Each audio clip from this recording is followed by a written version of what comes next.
Welcome.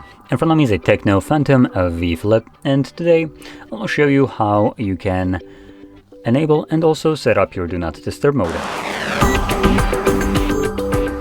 To get started, you'll want to swipe down from the top right side of the screen like so, which will bring up your toggles. One of those toggles should be the Do Not Disturb toggle. You can swipe down on this panel once more to extend it, and you can see that's where the toggle is for me, right over here.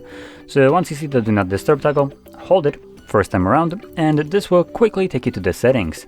In here you can customize how the mode will function once enabled, and I do recommend going over this, customizing it just so it's more tailored to your needs.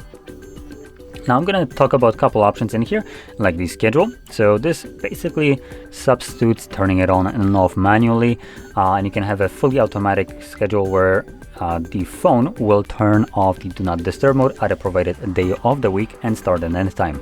Now, if you're planning to use any kind of schedule which you can create multiple and have multiple running at the same time, just make sure you toggle it on in here, and that's all you will need to do.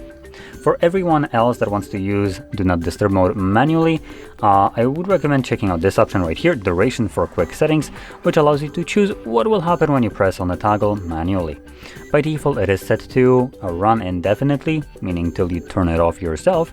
Now, I am the type of person that would forget about it, so I personally like to select it on a timer, make it longer, like 3 hours, and confirm that. So now, whenever I manually enable it, it will run for 3 hours, at which point it's going to automatically turn itself off. But if I remember about it, I can also do that myself before the timer runs out.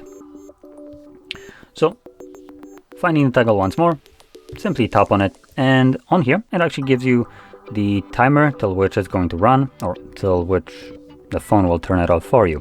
But like I said, we can turn this off before the timer runs out by tapping on the toggle once again. So with that being said, if you found this video helpful, don't forget to hit like, subscribe, and thanks for watching.